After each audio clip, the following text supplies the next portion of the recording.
Dans moins de 20 minutes, un nom inconnu de la plupart des Français va s'afficher sur tous les écrans de télévision. Jean-Baptiste Djebari. Il marche de long en large dans une petite permanence de campagne, quelque part en Haute-Vienne. Sur la table, les téléphones vibrent, les ordinateurs clignotent, les bénévoles chuchotent. À quelques kilomètres de là, son adversaire, vieux routier de la politique, attend lui aussi. L'un des deux va gagner.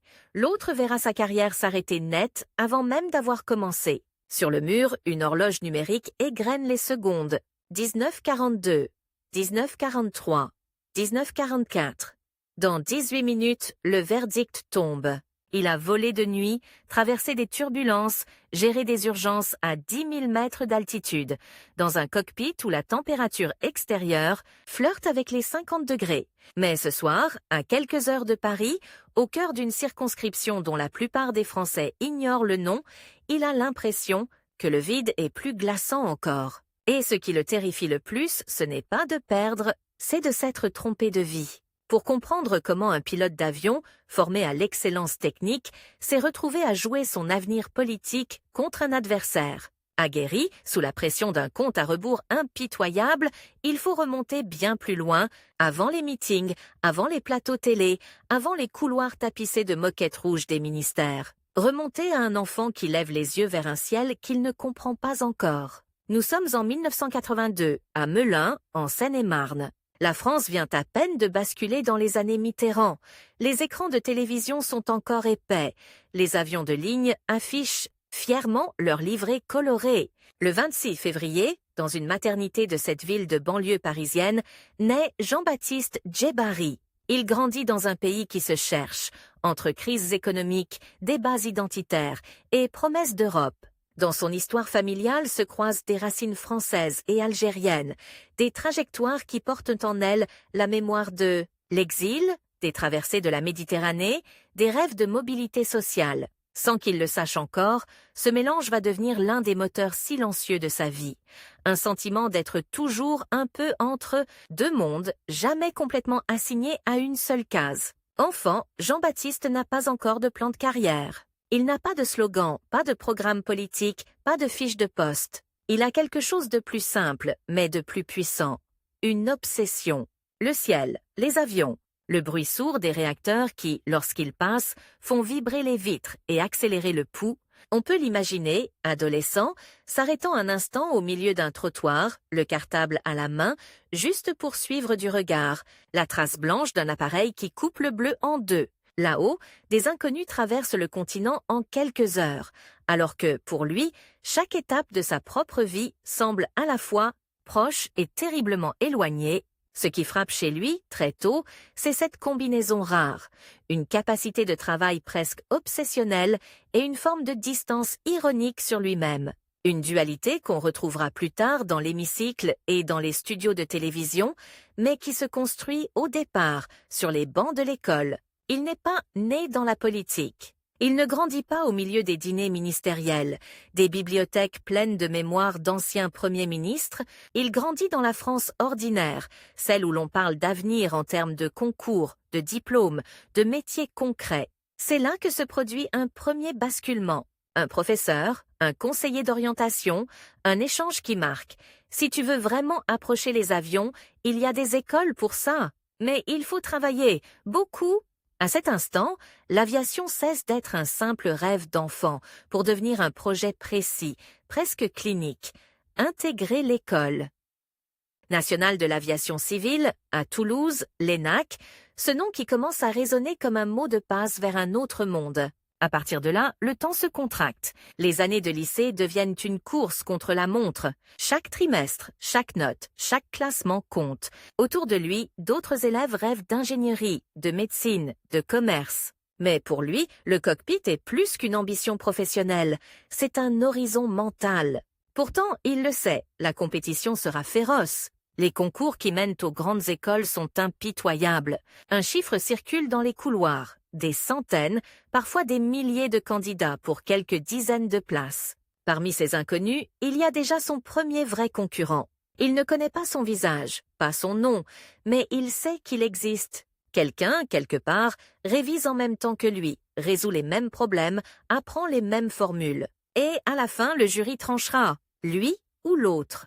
Les premières années d'études supérieures s'apparentent à un long tunnel, classe préparatoire, immersion dans un univers où le temps ne se mesure plus en jours, mais en chapitres de physique, en séries d'exercices, en annales de concours. Il est tôt initié à cette vérité brutale. Dans ce monde, l'erreur se paie immédiatement. Une mauvaise note, c'est une place perdue au classement. Une place perdue, c'est un pas de plus vers l'échec. La compétition entre dans sa vie de façon concrète. Cette fois, le concurrent a un visage, une voix, un pupitre juste à côté du sien. Un camarade brillant, confiant, issu peut-être d'un milieu plus habitué à ces trajectoires d'élite. Ils se saluent, échangent, parfois plaisantent, mais derrière les sourires flotte une question silencieuse. Qui aura son nom sur la liste d'admission et qui restera sur le carreau? Cette rivalité ne ressemble pas encore à ce qu'il connaîtra plus tard en politique, avec ses joutes médiatiques et ses attaques frontales. Ici, la violence est feutrée, presque noble. Elle se joue dans les marges de copie, dans les coefficients, dans des décisions prises par des jurys anonymes. Mais pour Jean-Baptiste, c'est une première initiation à une idée qu'il ne quittera plus. Rien ne lui sera donné. Il devra gagner chaque centimètre. La date des concours approche. Une vraie échéance cette fois, avec un calendrier affiché au mur, plus que 3 mois, plus que 2 mois, plus que 3 semaines. Le temps se resserre, comme plus tard, lors des campagnes électorales, quand chaque jour perdu se transforme en voix manquante. Les nuits se font plus courtes, le café plus fort, les doutes plus présents. Dans ces moments-là, ce ne sont pas les avions qui le portent, mais une sorte d'entêtement sec. Il refuse d'être celui qui dira, quelques années plus tard, « J'aurais pu si j'avais vraiment travaillé », puis vient le moment où les destins se jouent en quelques lignes tapées à l'encre noire. Les résultats tombent. Pour certains, la page reste blanche. Pour lui, une ligne apparaît, admis à l'École nationale de l'aviation civile. Ce succès n'a rien d'un happy end. C'est plutôt un seuil, une porte qui s'ouvre sur un monde encore plus exigeant. Toulouse, les simulateurs, les premiers vols, les cours d'aérodynamique et de réglementation. Et cette vérité physique, presque brutale, qu'on lui répète en boucle, à 9000 ou 10 000 mètres d'altitude, en cas de dépressurisation. Un être humain perd connaissance en quelques secondes. Le ciel ne pardonne pas. L'erreur est toujours sanctionnée. Là encore, la compétition ne disparaît pas. Elle change simplement de forme. Ce ne sont plus des classements décrits, mais des évaluations en vol, des décisions prises en quelques secondes face à des scénarios d'urgence. Le concurrent, désormais, c'est parfois lui-même, sa fatigue, sa peur, son hésitation. Il apprend à les gérer avec une froideur méthodique parce qu'au bout de la chaîne, il y aura des passagers, de vrais gens, avec de vrais noms, de vrais destins. Cette proximité permanente avec le risque va marquer profondément sa façon de penser. Dans un cockpit, la hiérarchie est claire, les responsabilités sont assumées, les procédures écrites. En politique, il découvrira l'inverse, des zones grises, des responsabilités diluées, des décisions collectives dont personne ne veut être comptable. Mais nous n'en sommes pas encore là. Quand il obtient ses qualifications et commence à voler, Jean-Baptiste Djebari entre dans un univers que peu de Français connaissent réellement.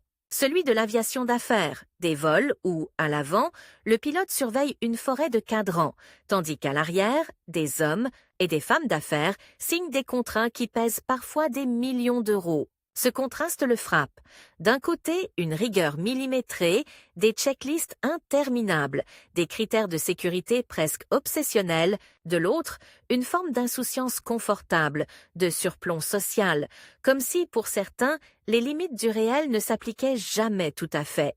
Il traverse des aéroports secondaires, des zones rurales, des territoires où l'on ferme des lignes de train, des petites gares, des écoles parfois. Il voit une France qui se vide, pendant que, là-haut, dans les couloirs aériens, les avions continuent de sillonner le ciel comme si de rien n'était. Ce décalage, au début, le fascine, puis il commence à le déranger. Dans le cockpit, entre deux fréquences radio, il se met à écouter autre chose que le bruit des moteurs, des conversations, les inquiétudes des personnels au sol, les discours syndicaux, les débats sur l'ouverture à la concurrence, la libéralisation, la transformation des grandes entreprises publiques. Sans le savoir, il commence à accumuler des heures de vol, en politique, Rien, à ce moment-là, ne laisse pourtant deviner le tournant qui l'attend. Il est ingénieur, pilote, manager. Sa trajectoire semble tracée. Progresser dans l'aviation, devenir un cadre reconnu dans le secteur du transport, mais l'histoire de Jean-Baptiste Djebari n'est pas une ligne droite. Le premier twist, le premier vrai changement de cap, ne survient pas dans un cockpit, mais sur un écran. Un soir, comme tant d'autres, les journaux télévisés ouvrent sur une image qui va bientôt saturer l'espace public, celle d'un jeune, ministre de l'économie, devenu candidat à la présidence de la République. Un mouvement neuf, des codes bousculés, un discours qui prétend dépasser les clivages habituels. À ce moment-là, pour beaucoup, ce n'est qu'un phénomène de plus dans une vie politique qu'on croit bien connaître. Pour lui, ça résonne autrement. Voici un homme qui prétend réconcilier le monde des techniciens, des entrepreneurs, des ingénieurs, avec celui des élus, des lois, des institutions, un homme qui dit aux Français « Engagez-vous, même si vous ne venez pas de la politique ». Surtout si vous ne venez pas de la politique, pour un pilote qui a passé sa vie à appliquer des procédures écrites par d'autres, l'idée est vertigineuse. Et si, cette fois, il participait à l'écriture du manuel? Autour de lui, certains sourient. D'autres le mettent en garde. Tu as un parcours solide, tu es dans un secteur stable. Pourquoi aller te jeter dans un monde aussi brutal que la politique? Cette question, il se la répétera souvent. Parce que derrière les grandes déclarations sur le renouvellement, il devine déjà ce que cela implique réellement.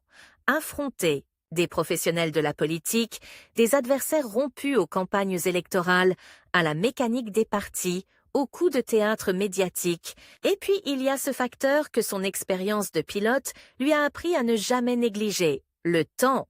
Une élection, ce n'est pas seulement une idée, un programme, une envie. C'est une échéance, une date inscrite dans le marbre du calendrier républicain. À telle heure, tel jour, les bureaux de vote fermeront, les bulletins seront comptés, et tout sera terminé.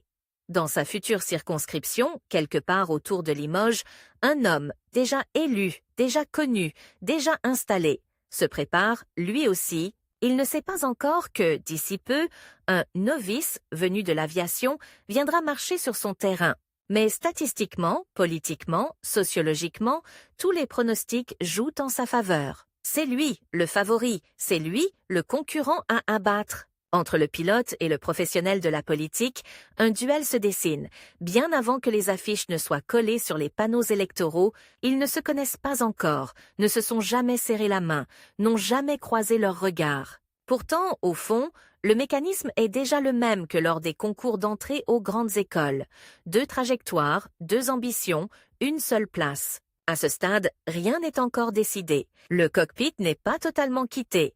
L'Assemblée n'est pas encore entrée dans le champ de vision. Jean-Baptiste Djebari est toujours, officiellement, un homme de l'aviation. Mais dans sa tête, quelque chose a décollé. Une question, simple, brutale, s'arrime à lui.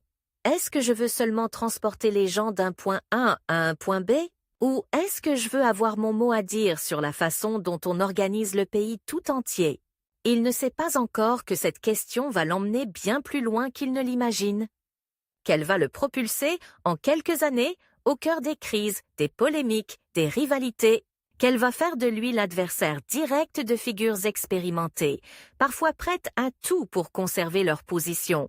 Pour l'instant, il n'en est qu'au début, au bord de la piste.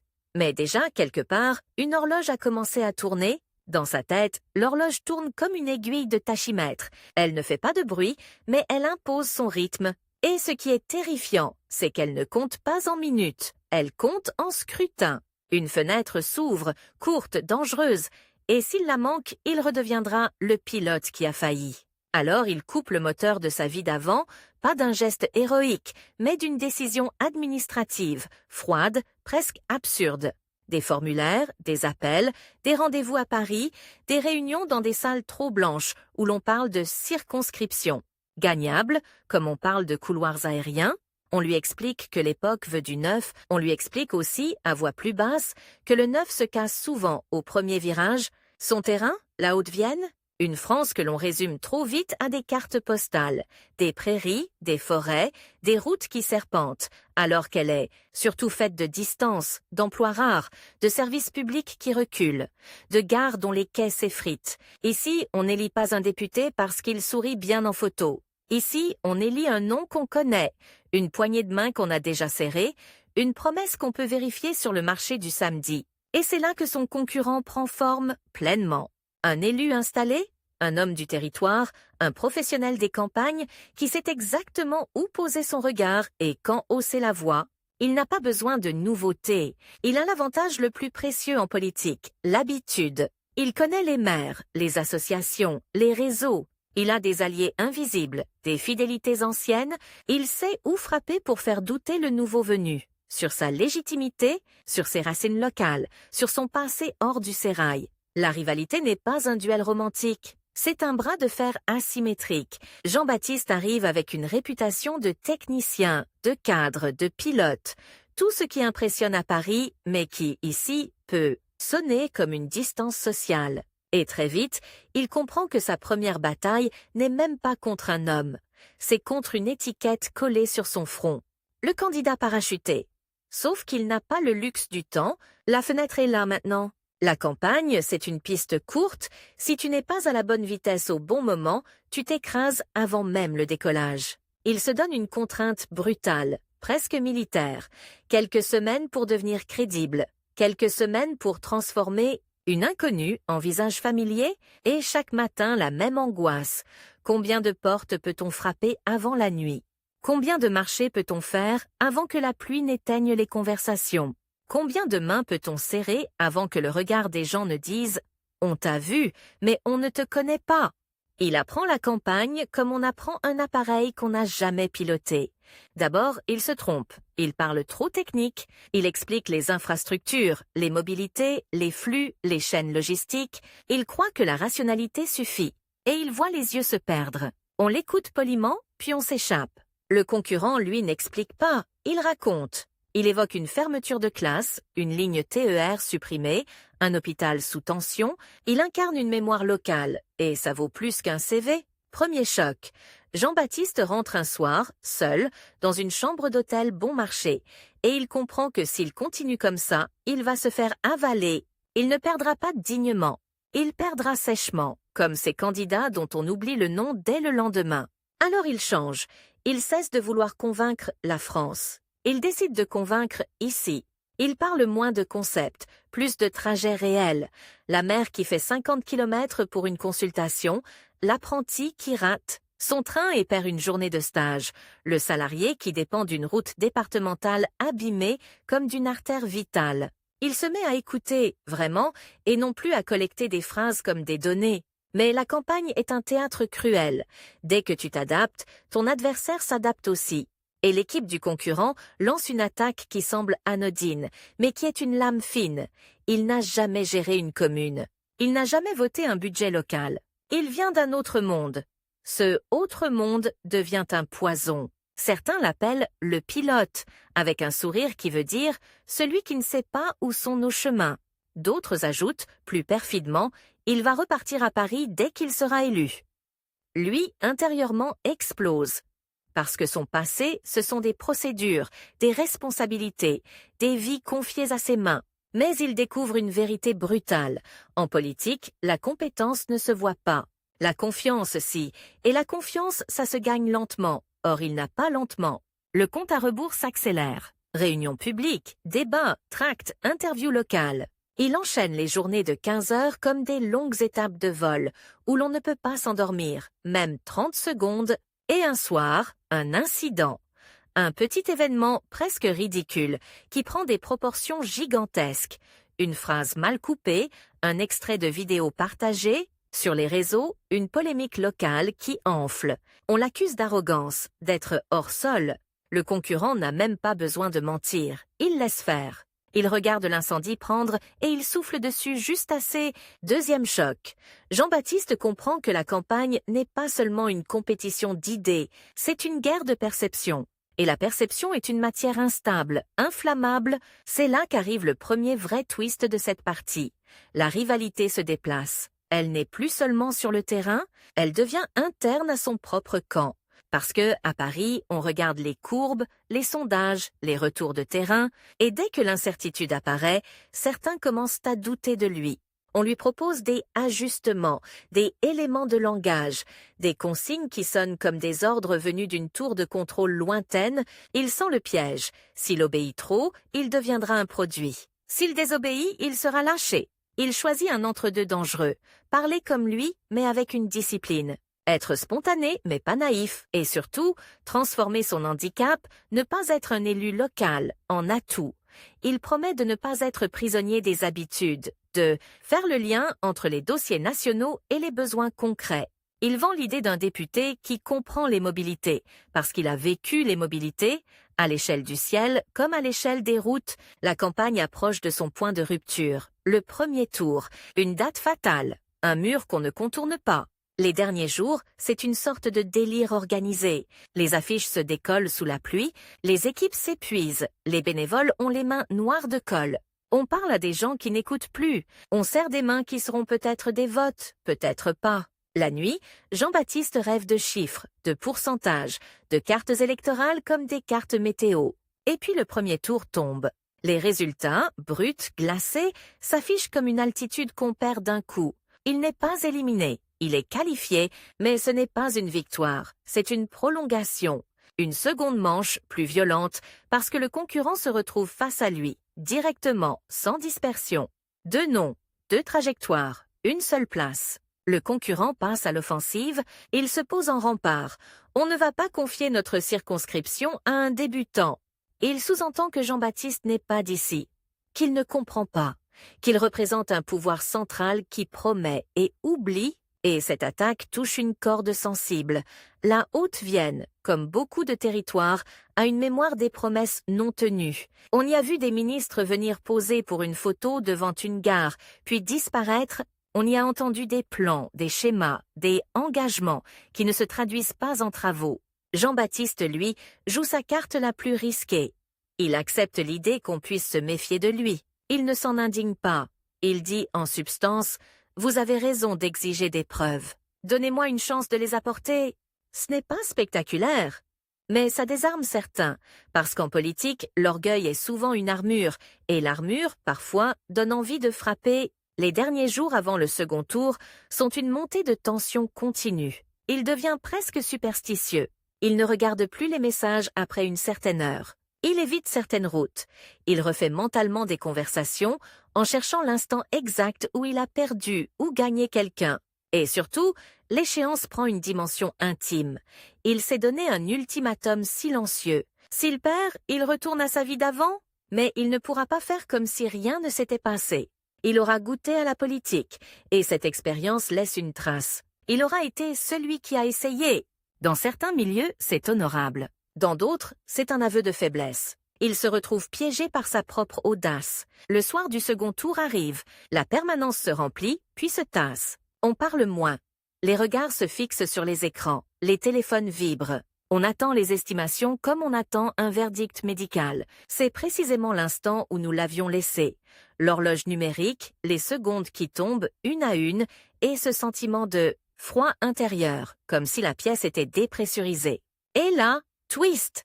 Les premières estimations internes donnent un écart minuscule, trop petit pour respirer, trop petit pour célébrer, trop petit même pour pleurer.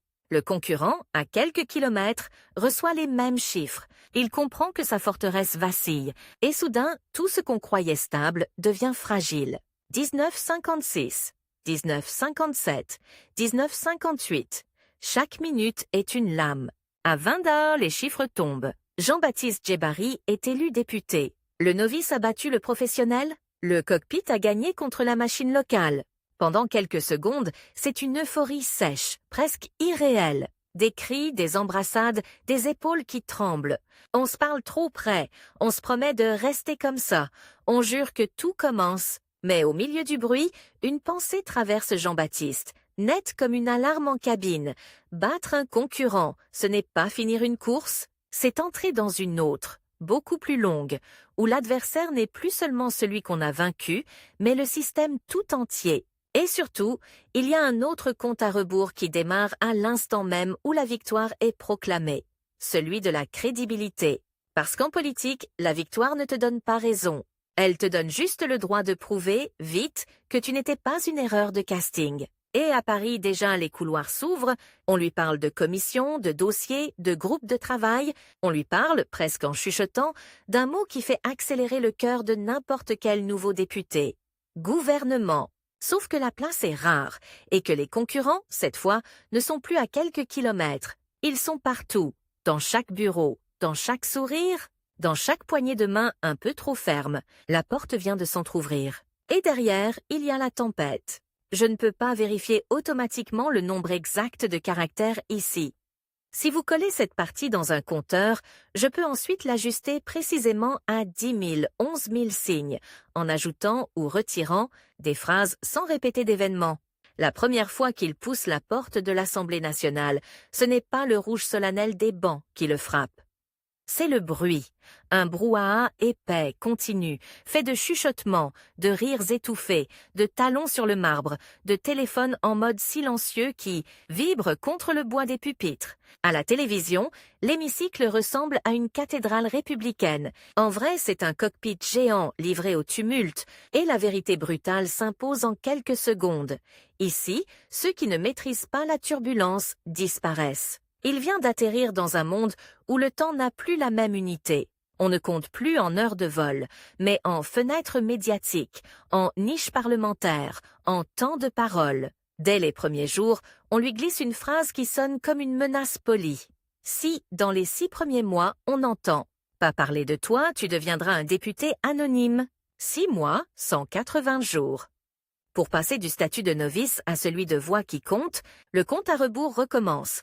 Et cette fois, il n'y a pas de simulateur d'entraînement. Il découvre son bureau. Une pièce étroite, avec vue sur une cour intérieure, un téléphone aux touches usées, un ordinateur encore emballé. L'image est presque comique. Ce député de la nation, qui a fait la une des journaux locaux, se retrouve seul, un soir de semaine, à essayer de comprendre comment fonctionne le système de vote électronique. Le contraste avec l'euphorie de la victoire est violent, presque humiliant. Mais très vite, une fenêtre s'ouvre. On lui propose une place dans la commission qui, par un hasard qui n'en est pas vraiment un, colle à son expérience. Le développement durable, l'aménagement du territoire et les transports. Là, il retrouve un terrain familier. Les sigles, les schémas d'infrastructure, les cartes de lignes ferroviaires, les projections de trafic, ce langage-là, il le parle déjà. Et c'est ici que le conflit avec son ancien concurrent mutile sa première illusion. Il croyait l'avoir battu, rangé dans le passé. En réalité, l'adversaire ne disparaît pas. Il change de forme. Depuis la Haute-Vienne, l'élu défait n'a pas renoncé. Il assiste aux premières interventions du nouveau député, les enregistre, les commente, les démonte dans les réunions locales. À chaque question écrite, à chaque prise de parole, il cherche la faille. Il guette le moment où le pilote trahira, croit-il, son territoire au profit de Paris. Le premier grand test arrive plus vite que prévu. Un projet que l'on murmure dans les couloirs avec un mélange d'appréhension et de fascination. La réforme du système ferroviaire. Dans les dossiers, on l'appelle « Nouveau pacte ferroviaire ». Dans les couloirs des gares, on l'appellera autrement. Un tournant, peut-être une trahison. On lui confie une tâche immense pour un débutant, rapporteur du texte à l'Assemblée. C'est une promotion éclair. C'est aussi une cible peinte en rouge sur son front, car cette réforme touche à quelque chose de sacré. Le rail, la SNCF, des décennies de lutte sociale, des millions de trajets quotidiens. La scène se répète, presque tous les matins. Il arrive dans la salle de commission, un dossier épais comme un annuaire sous le bras et des chiffres imprimés en noir sur blanc. Face à lui, des députés chevronnés, des élus communistes, socialistes, LR, qui connaissent par cœur les batailles précédentes. Et derrière ces murs, des milliers de cheminots, de syndicalistes, de retraités qui suivent la moindre rumeur. La tension monte brutalement quand les grèves commencent. Paris se grippe. Des écrans affichent « train supprimé » en boucle. Dans certaines gares, la moitié des quais sont vides. Sur l'autre moitié, les passagers s'entassent dans des rames saturées. L'odeur de café froid et de fatigue collée aux vêtements. Chaque jour de conflit, c'est 1 million de trajets perturbés. Chaque matin, les journaux mesurent la pagaille comme on mesure une tempête. Nombre de lignes coupées, pourcentage de TGV annulés. Et au milieu de ce chaos, un nom commence à circuler. Non pas dans les salons parisiens, mais sur les tracts syndicaux. Jean-Baptiste Djebbari. Le rapporteur devient le visage d'une réforme que certains refusent en bloc. On le dessine en costume, cerné de rails cassés, étiqueté liquidateur par les plus agressifs. Dans sa circonscription, l'ancien concurrent saisit l'occasion. Réunion publique en cascade. Il brandit les coupures de presse, pointe du doigt les décisions de Paris, dénonce un député qui sacrifie le service public au dogme de la concurrence. Les phrases sont calibrées pour frapper. Elles atteignent leur cible. Des élus locaux s'inquiètent, des maires appellent, des militants doutent. La contrainte de temps devient d'une violence inouïe. Le gouvernement veut sa réforme adoptée avant l'été, avant que les agendas politiques ne se déplacent, avant que le rapport de force ne s'effrite. Les nuits se rallongent. Il passe des heures en réunion, puis remonte dans un train pour Limoges, arrive tard, enchaîne avec une rencontre dans une salle des fêtes, au carrelage froid. Il doit tout faire à la fois, défendre techniquement le texte à Paris, en traduire l'impact humain sur le terrain et, dans l'ombre, survivre politiquement au feu croisé des opposants et des sceptiques. Un soir, après une journée de débat où sa voix a résonné des dizaines de fois dans l'hémicycle, il se retrouve sur un quai presque désert, quelque part entre Paris et la province. Le dernier train est en retard. Les haut-parleurs crachotent des excuses automatiques, il regarde une rame passer, fenêtre noire, vide, immobilisée plus loin sur une voie de service. Image glaçante. Le pays se bat pour un train que, ce soir-là, personne ne prend. La réforme passe. À coups d'amendements, de nuits blanches, de compromis. Les titulaires du pouvoir se félicitent d'avoir modernisé le rail. Mais pour lui, la victoire a un goût étrange. Il a gagné un galon. Il est identifié comme l'homme des dossiers complexes, celui qui s'est encaissé la pression. Et c'est précisément cette réputation qui déclenche le twist suivant. Un matin de septembre, le téléphone sonne plus tôt que d'habitude. Un numéro masqué. Une voix calme, très maîtrisée, lui demande s'il est disponible pour se rendre à Matignon dans la journée. Pas pour une réunion classique, pour un échange avec le Premier ministre. Le message est limpide. Quelque chose se prépare. Le temps s'accélère. Il traverse Paris dans une voiture banalisée, regarde défiler les façades haussmanniennes comme on regarde une piste défiler avant le décollage. Une fois dans le bureau feutré, les phrases tombent, neutres, presque froides. Nous avons besoin de quelqu'un au transport. Quelqu'un qui connaît le rail, l'aérien, les arbitrages, quelqu'un qui sait tenir la pression médiatique. Nous pensons à vous. C'est une proposition, mais elle sonne comme une sommation. On ne refuse pas facilement une entrée au gouvernement. On sait aussi ce que cela signifie. Exposition maximale, chronomètre encore plus serré, chaque décision scrutée à la loupe. L'hésitation dure quelques secondes. La réponse, elle, tiendra en une phrase. J'accepte. Il devient secrétaire d'État chargé des transports. Un titre long, presque solennel, qui tient sur une ligne de communiqué, mais qui s'abat sur son agenda comme une avalanche. La première fois qu'il monte dans la voiture bleue flanquée de petits drapeaux, il éprouve un mélange de vertige et de lucidité. De l'extérieur, le pouvoir ressemble à ça. Des gyrophares qu'on allume, des portes qui s'ouvrent toutes seules, des escaliers qu'on monte sans badge. De l'intérieur, le décor change très vite. Dossiers empilés jusqu'au bord du bureau, notes de 10 pages compressées en 3 lignes. De points clés. Réunion où l'on parle de milliards comme on parle du prix d'un plein d'essence. Et tout de suite, une nouvelle rivalité s'installe. Ce ne sont plus seulement les opposants politiques qui le guettent, ce sont aussi ceux qui voulaient à ce poste mais ne l'ont pas eu. Des parlementaires chevronnés, des technocrates, des conseillers qui le testent, soupèsent chacun de ces mots, guettent le faux pas, on le salue avec chaleur. On ajoute parfois, avec un sourire un peu trop appuyé, « Vous verrez, les transports, c'est ingrat. On ne vous félicitera jamais pour les trains qui arrivent à l'heure. » La prophétie ne tarde pas à se réaliser. À l'hiver 2019, une nouvelle tempête se lève, la réforme des retraites. Les syndicats appellent à la grève. Les transports deviennent, une fois de plus, le terrain principal de la contestation. Pendant des semaines, des millions de personnes galèrent pour se rendre au travail. Les quais du RER sont saturés à l'aube. Des foules compactes attendent des trains raréfiés. Dans les rues de Paris, des silhouettes marchent des heures, sacs sur le dos, chaussures usées, sous la pluie et le froid. À chaque point de situation, les chiffres claquent. 80% des TGV supprimés, 10 lignes de métro fermées, 50% des bus à l'arrêt. Les médias parlent de paralysie historique, et chaque fois qu'un micro se tend, c'est son visage à lui qui s'affiche. Il devient le visage des galères de transport, l'interlocuteur obligé, parfois le punching ball commode. Et pourtant, sous la surface des polémiques, une autre bataille se joue, silencieuse, implacable, celle du temps. Car le secteur des transports ne peut pas se permettre de longues cicatrices. Une grève qui dure, ce sont des usagers qui changent d'habitude, des entreprises qui réorganisent leurs flux, des recettes qui ne reviendront jamais. Dans les bureaux feutrés des ministères, on calcule les pertes. Des centaines de millions d'euros envolés, des prévisions déjà obsolètes, des plans d'investissement à réécrire. Il faut tenir, négocier, recoller, tout en gardant la trajectoire fixée par le gouvernement. Il dort peu, il mange mal.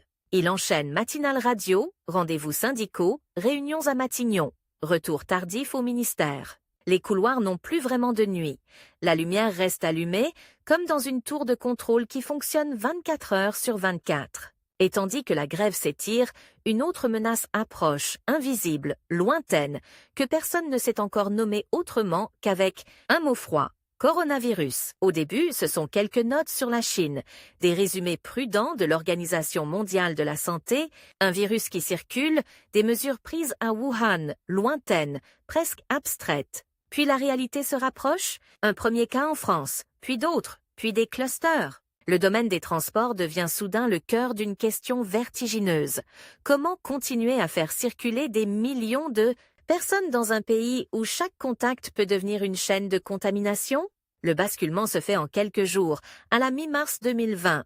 Annonce présidentielle, confinement, ralentissement brutal du pays. Les gares se vident à vue d'œil. Là où des centaines de milliers de voyageurs se croisaient chaque jour, on n'entend plus que le bruit des roulettes de valises, de quelques derniers passagers, masques mal ajustés sur le visage.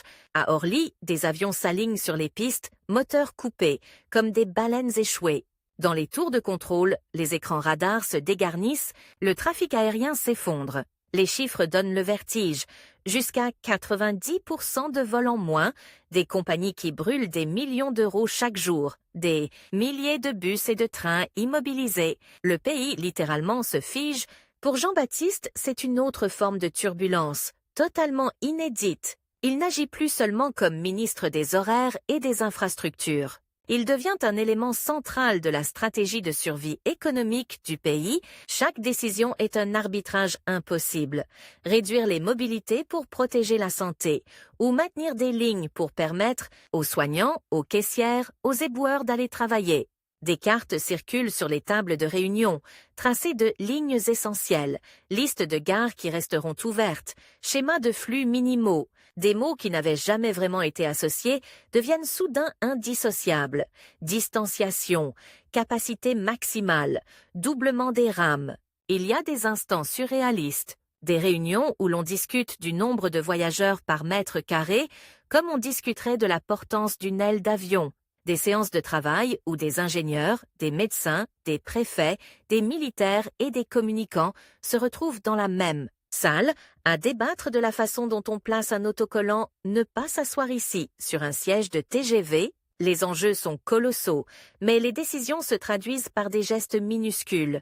Une rangée sur 2 condamnés, un marquage. Au sol, un plexiglas installé. Pendant ce temps, en coulisses, un autre combat fait rage, celui des plans de sauvetage. Les transports, c'est aussi des dizaines de milliers d'emplois, des chaînes industrielles entières. Les chiffres qui apparaissent sur les tableaux d'Excel donnent le tournis. Milliards pour soutenir les compagnies aériennes, milliards pour compenser les pertes des opérateurs ferroviaires, milliards encore pour les autorités organisatrices de transport. Il faut convaincre Bercy, convaincre Bruxelles, convaincre l'opinion qu'on ne jette pas l'argent dans une fosse sans fond. La rivalité change encore de visage. Ce ne sont plus seulement les opposants politiques qui contestent, mais parfois des alliés supposés, d'autres ministres, d'autres administrations. Chacun défend son périmètre, sa priorité. Les transports doivent se battre pour ne pas être relégués au second plan derrière la santé, l'éducation, la relance industrielle. Alors il joue de ce qui, autrefois, était presque un handicap, sa capacité à traduire le technique en concret. Il parle de lignes qui ne rouvriront jamais si on laisse filer les faillites, de territoires qui deviendront des îlots isolés sans bus ni train, de pilotes et de mécaniciens qui, une fois partis, ne reviendront pas.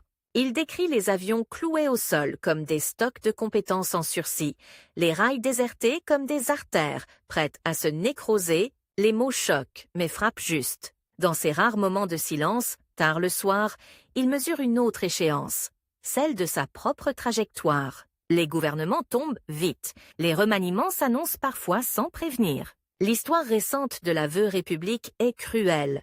La durée de vie moyenne d'un secrétaire d'État se compte en mois, pas en décennies. Il se fixe une barre intime, presque enfantine, tenir la distance, ne pas être une anecdote dans une note de bas de page. Laisser une empreinte. Le remaniement finit par arriver, en plein cœur de l'été 2020. Le Premier ministre change, l'organigramme bouge, les têtes tombent, d'autres apparaissent. Pendant quelques heures, les médias spéculent. Restera-t-il? Sera-t-il débarqué, remplacé, recyclé ailleurs? Twist. Non seulement il reste, mais il devient ministre délégué chargé des Transports, sous l'autorité d'une ministre de la Transition écologique, titre légèrement différent, responsabilité élargie, équation plus complexe encore. Faire rouler, voler, naviguer un pays en crise. Tout en accélérant la décarbonation, les dossiers se succèdent comme des trains de nuit. Plan de relance ferroviaire, rebond du fret, retour des trains de nuit, développement de l'hydrogène, déploiement des bornes de recharge pour véhicules électriques. Il navigue entre réunions sur des péages autoroutiers et discussions sur l'avenir du ciel français, entre annonces sur le retour de la ligne Paris-Nice de nuit et négociations avec les constructeurs pour verdir les flottes. Dans les médias, l'image se nuance. On le présente comme un technicien, un ministre d'exécution, celui qui sait parler aux ingénieurs et aux élus locaux. Mais la rivalité avec son ancien adversaire ne s'est jamais totalement éteinte. À chaque fermeture de guichet en zone rurale, à chaque retard de travaux sur une petite ligne, le concurrent dégaine un communiqué, une tribune, un passage radio. L'accusation est toujours la même, emballée dans des mots différents. Il a oublié d'où il vient. Lui, au fond, sait qu'il joue contre un ennemi plus vaste encore que cet homme, le temps politique. 2022 approche.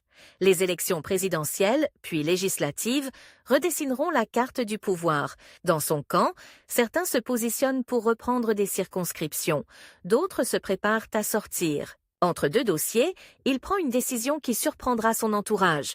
Il n'est pas certain de se représenter, peut-être ne le dira-t-il que plus tard, mais la réflexion s'installe, lourde. Il a compris une chose, on peut gagner des élections et perdre des années de vie. Les derniers mois au gouvernement sont une course folle. Il faut boucler les plans annoncés, tenir les objectifs climatiques, lancer des appels d'offres qui engagent le pays pour des décennies. Chaque signature sur un document est une promesse faite à des territoires, à des entreprises, à des générations futures d'usagers. Dans les gares, certains signes de changement apparaissent enfin. Des rames rénovées, des travaux engagés sur des lignes menacées, de fermeture, des trains de nuit qui repartent, un plan massif pour le ferroviaire. Ce ne sont pas des miracles, ce sont des points sur une courbe encore fragile. Le jour où il quitte le ministère, le ciel est d'un bleu presque indécent. La voiture stationnée dans la cour, prête à l'emmener une dernière fois, a l'air soudain trop grande, trop brillante. Il serre des mains, remercie les équipes, pose pour les photos, sourit comme on sourit à la fin d'un vol éprouvant, soulagé d'avoir atterri sans casse, mais déjà inquiet pour la suite. En traversant la cour pavée, il sent derrière lui les murs du pouvoir se refermer. Ce n'est pas un fracas, c'est un léger claquement, sec, définitif. Devant, une autre piste s'ouvre. Le secteur privé, l'innovation, l'hydrogène, de nouvelles aventures dans un monde où l'on parle encore de mobilité, mais avec d'autres codes, d'autres risques, d'autres concurrents, et, quelque part en Haute-Vienne, l'homme qu'il avait battu aux premières heures de sa carrière politique regarde cette sortie de scène avec une attention particulière. Pour lui, ce n'est pas la fin d'un chapitre, c'est l'annonce d'un nouveau round, car en politique comme dans l'aviation, une chose ne change jamais. Dès que tu quittes un cockpit, quelqu'un s'assoit à ta place, et certains déjà se demandent si le pilote a vraiment fini de voler. Le texte est rédigé pour se situer dans la fourchette de 10 000 à 11 000 caractères, mais je ne peux pas compter exactement ici. Si vous le mesurez et qu'il faut ajuster la longueur, je peux le faire en ajoutant ou retirant des éléments sans répéter les événements.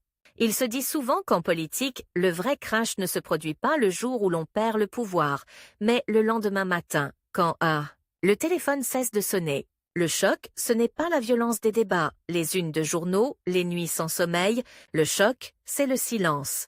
Le premier matin après son départ du ministère, il se réveille sans briefing, sans chauffeur qui l'attend, sans dossier urgent posé. Sur la table basse du salon, son agenda, autrefois saturé jusqu'à la minute, est presque vide. Ce contraste est si brutal qu'il a quelque chose de physiquement déroutant. L'homme qui, hier encore, arbitrerait le trafic d'un pays entier, se retrouve seul devant une tasse de café, a fixé un écran de téléphone qui n'affiche plus que quelques messages de félicitations polis, mais ce calme apparent n'est qu'une illusion. Une accalmie en trompe-l'œil avant une nouvelle zone de turbulence. Car à peine a-t-il quitté le cockpit ministériel que le compte à rebours reprend, il se donne un délai, presque superstitieux, 1000 jours. 1000 jours pour prouver que son passage au pouvoir n'a pas été une parenthèse opportuniste, 1000 jours pour montrer qu'il ne s'est pas contenté de pantoufler, ce mot acide que l'on réserve aux anciens ministres qui se recyclent trop vite dans le privé, 1000 jours pour transformer son expérience en quelque chose de tangible, de durable, de cohérent avec ce qu'il a défendu. Passé ce délai, le risque est simple, brutal. Être rangé dans la catégorie des météores politiques, spectaculaire, mais vite oublié. Alors il fait ce qu'il a toujours fait dans les moments où le sol se dérobe. Il se projette vers l'avant. Dans les mois qui suivent sa sortie du gouvernement, son nom circule dans un univers qu'il connaît bien, mais sous un éclairage totalement nouveau, celui des conseils d'administration, des comités stratégiques, des startups qui promettent de révolutionner la mobilité. On l'approche pour qu'il rejoigne un fonds d'investissement spécialisé dans les infrastructures. On l'invite à réfléchir à la stratégie d'un acteur de la logistique. On lui propose surtout un rôle central dans une jeune entreprise qui fait briller les yeux des ingénieurs. Des véhicules à hydrogène, silhouette futuriste blanche et silencieuse, censée incarner la promesse d'un transport décarboné. La scène a quelque chose d'irréel. Après avoir géré la survie de compagnies historiques, il se retrouve dans un hangar quasi vide, devant un prototype encore entouré de câbles, de capteurs, de rubans de chantier. Le contraste est violent. On passe des salons dorés de la République à un atelier où l'odeur de métal chaud et de résine prend à la gorge. Mais il y a là, dans ce chaos organisé, un parfum qu'il reconnaît. Celui de la prise de risque. Il accepte. Il ne le dit pas ainsi, mais le geste est clair. Il troque la verticalité du pouvoir d'État contre l'angle d'attaque brutal du marché, où les décisions ne se jugent plus à l'applaudimètre des débats télévisés, mais à la courbe d'un bilan, à la confiance ou non de quelques investisseurs. Très vite, le récit se met en place. Les journaux titrent sur « L'ancien ministre qui se lance dans l'hydrogène ». Les plateaux télé s'ouvrent. On l'invite à expliquer comment sa vision du rail et de l'aérien se prolonge désormais dans cette nouvelle frontière technologique. Il joue le jeu, avec ce mélange d'aisance et de réserve qui le caractérise. Phrases calibrées, métaphores aéronautiques, promesses d'un nouveau chapitre. Mais dans l'ombre, la rivalité qu'il traîne depuis ses débuts ne s'est pas évaporée. À des centaines de kilomètres de ses studios parisiens, dans une salle municipale un peu défraîchie de Haute-Vienne, son ancien adversaire déroule un discours d'une efficacité redoutable. Sur un écran, une photo de Jean-Baptiste en costume impeccable, devant un prototype de voiture futuriste, en dessous, une phrase sèche, lâchée d'une voix posée. Voilà ce qu'ils deviennent, ceux qui prétendaient défendre le service public. Le sous-entendu est limpide. Pour cet homme qu'il a battu autrefois dans les urnes, chaque nouvelle fonction privée de l'ancien ministre est une preuve de plus. Il aurait tourné le dos à ses racines, troqué les petites lignes rurales pour des showrooms high-tech, remplacé les gares de campagne par des présentations PowerPoint en anglais. Le nouveau terrain de leur affrontement n'est plus seulement électoral, il est moral. Et le compte à rebours de ces fameux 1000 jours se nourrit de cette tension. Prouver qu'il ne s'agit pas d'une trahison, mais d'une continuité. Le premier twist survient plus vite qu'il ne l'imaginait. À peine les communiqués de presse sur sa reconversion publiés, une autre institution s'invite dans l'histoire. l'autorité chargée de la transparence de la vie publique. Dans un courrier sec, dépouillé, on lui rappelle ce que d'autres feignent de découvrir.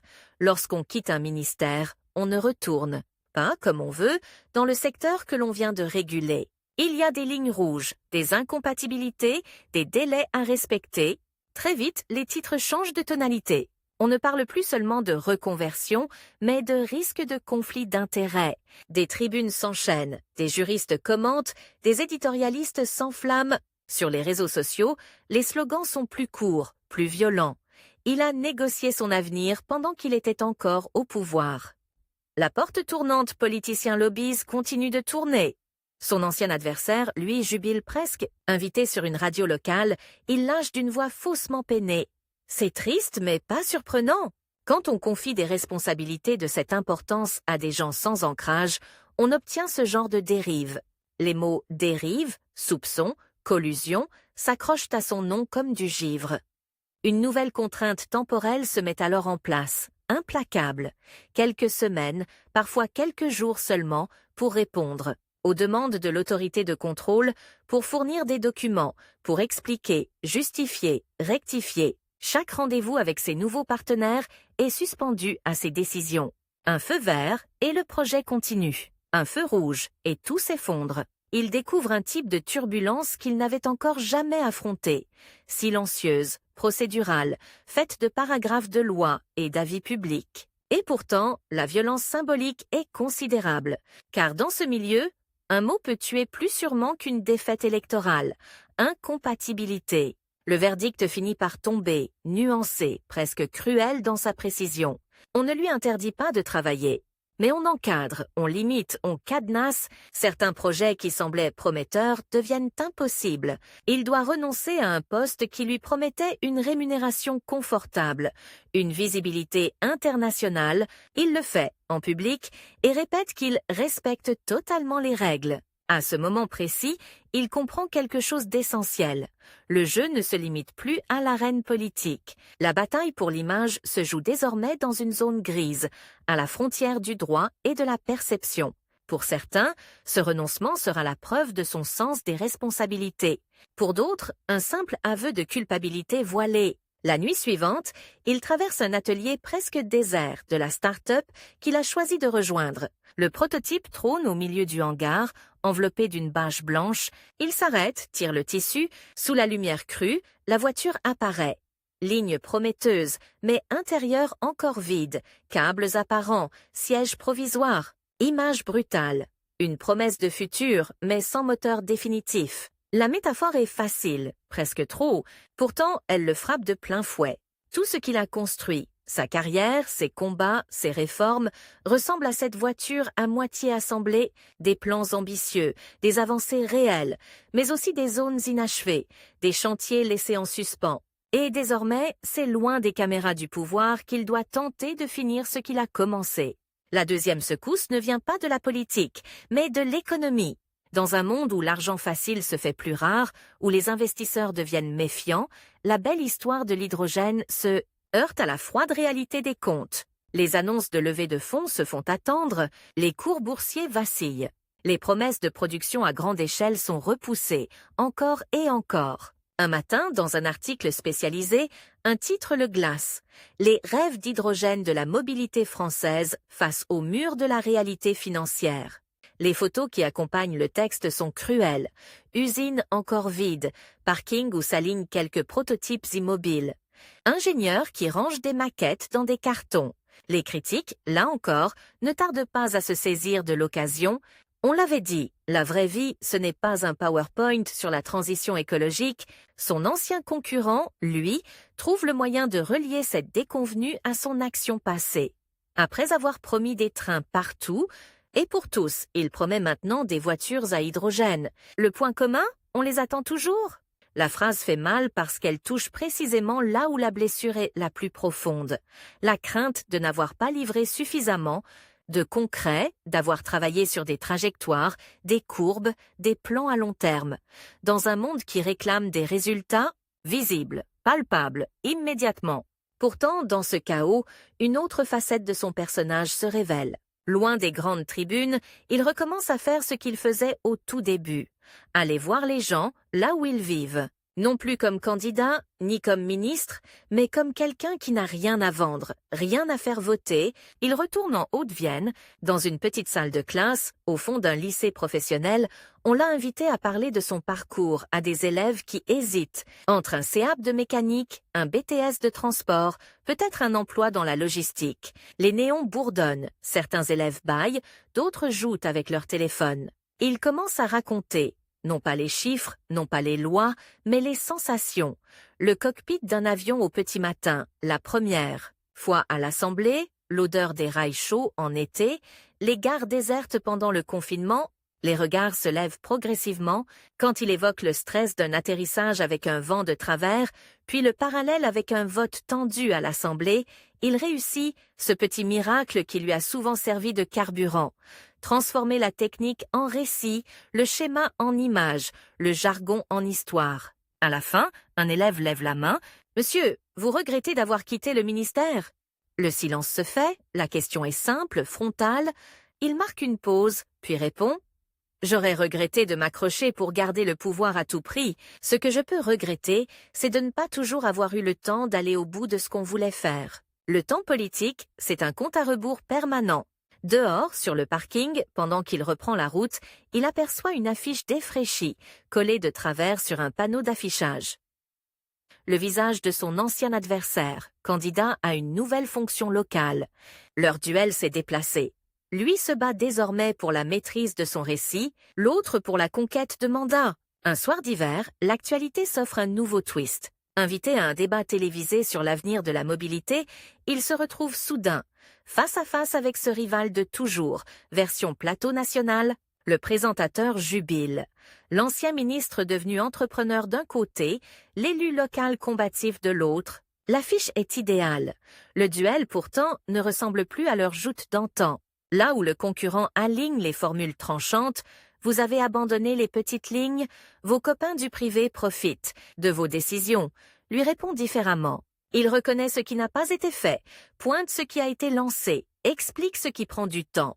Puis, à un moment, il lâche une phrase qui surprend jusque dans son propre camp. « Vous savez, je comprends votre colère. Si je n'avais pas été aux responsabilités, j'aurais sans doute dit certaines des choses que vous dites ce soir. Mais ce que je sais aussi, c'est la différence entre une phrase qui claque dans un meeting et une ligne budgétaire qu'il faut trouver pour rénover une voie ferrée. » Un léger flottement traverse le plateau. Ce n'est ni une reddition, ni une contre-attaque. C'est autre chose. La mise à nu d'un décalage radical entre la facilité de la dénonciation et la dureté de l'arbitrage. Dans les jours qui suivent, les réactions se divisent. Certains y voient le signe d'un assagissement, d'une forme de maturité politique tardive. D'autres, au contraire, y lisent un aveu de faiblesse, le symptôme d'un homme qui aurait renoncé au combat frontal. Lui, pourtant, c'est qu'un autre battle se joue ailleurs. Dans les coulisses discrètes des think tanks, des conférences internationales, des réunions d'experts, il utilise ce qu'il lui reste de capital politique pour pousser quelques idées qui lui tiennent à cœur. L'interdiction des vols courts lorsqu'une alternative ferroviaire existe, la renaissance du fret, l'ouverture de nouvelles écoles de formation pour les métiers de la maintenance ferroviaire et aéronautique. Ce ne sont pas des annonces spectaculaires, ce sont des graines. Certaines germeront, d'autres non. Mais une chose change progressivement, la façon dont on parle de lui. Pour ses anciens adversaires les plus acharnés, il restera l'homme d'une réforme ferroviaire mal digérée, d'une grève interminable, d'une reconversion jugée suspecte. Pour d'autres, il devient peu à peu ce personnage étrange, à mi-chemin entre l'ingénieur et le politique, qui aura servi de passerelle entre deux mondes qui se méprisent souvent, les territoires et les technostructures, les usagers et les modèles économiques, la France des petites gares et celle des hubs aéroportuaires. Et pour une génération plus jeune encore, celle qui n'a connu de lui que quelques extraits de débats, quelques vidéos sur Internet, quelques images d'avions alignés sur une piste désertée, il incarne parfois autre chose, la preuve qu'une trajectoire n'a rien d'orthogonal. On peut être pilote, député, ministre, entrepreneur, et ne jamais être totalement en paix avec aucune de ces identités. La question du legs, ce mot solennel qu'on accole aux grands anciens, se pose différemment pour lui. Pas de grande loi qui porte son nom, pas de réforme incontestable, célébrée à l'unanimité, son empreinte se lit plutôt dans des inflexions, des lignes secondaires, la réouverture de trains de nuit, la mise en avant du train, comme alternative à l'avion, l'idée que la mobilité n'est plus seulement une affaire de véhicules, mais de climat, d'inégalité territoriale, de temps de vie. Dans un documentaire consacré aux années de la pandémie, une séquence lui est un jour consacrée. On le voit, masque sur le visage, dans une gare quasi vide, entouré de quelques cheminots, la voix off résume en une phrase ce que certains retiendront de lui.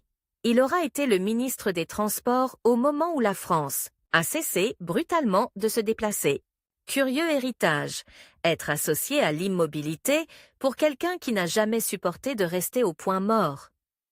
À l'heure où l'on raconte cette histoire, il n'a que la quarantaine bien entamée. Son horizon, désormais, n'est plus celui des cycles électoraux, mais celui d'une question simple, presque intime. Ce qu'il fera des années qui viennent, entre conseils, engagements, éventuel retour ou non dans l'arène. Il sait une chose, en revanche, avec une certitude quasi physique. Le temps reste compté, non plus parce qu'une élection approche, non plus parce qu'un projet de loi doit être bouclé avant l'été, mais parce que l'urgence climatique, elle, ne négocie pas. Chaque année perdue rapproche le monde du point de non-retour. Et c'est peut-être là, paradoxalement, que se niche la cohérence de sa trajectoire. Cette obsession de la durée, des courbes, des trajectoires, qu'il s'agisse d'un avion dans le ciel ou d'un réseau ferroviaire sur une carte. Il n'est plus aux commandes d'un ministère, plus aux manettes d'un avion de ligne, mais il continue de penser en termes de plan de vol, altitude à atteindre, carburant disponible, conditions météo, marge de sécurité. À la seule différence qu'aujourd'hui, l'appareil qu'il essaie de stabiliser n'a ni aile ni réacteur. Il a le visage des gens qu'il croise dans les trains, des élèves qu'il interroge dans les lycées, des entrepreneurs qui tentent de concilier fin de mois et fin du monde. Et tandis que son ancien concurrent poursuit sa carrière dans les assemblées, enchaînant mandats et discours, une évidence s'impose, que ni l'un ni l'autre n'auraient peut-être accepté au début de leur rivalité. Dans l'histoire qu'on racontera plus tard sur cette période, ils ne seront pas les héros ou les méchants absolus. Ils seront des vecteurs, des forces contraires, qui auront contribué, chacun à leur manière, à façonner le débat sur la façon dont un pays se déplace, se relie, se tient debout. La légende retiendra peut-être un trait, une image, celle d'un homme qui aura essayé, parfois maladroitement, parfois avec lucidité, d'atterrir son pays dans un monde où la piste semble se raccourcir de jour en jour, et, quelque part, au-dessus des rails, des routes et des pistes qu'il a parcourues, une idée persiste, tenace. Tant que les moteurs tournent, tant que des trains partent et arrivent, tant qu'il reste ne serait-ce qu'une personne pour croire qu'on peut mieux organiser le mouvement des autres, le vol n'est jamais complètement terminé. Le reste, les prochaines dates, les prochaines échéances, la manière exacte dont la trajectoire se poursuivra ou s'interrompra, appartient à un futur que personne, pas même un ancien pilote, ne peut prétendre maîtriser.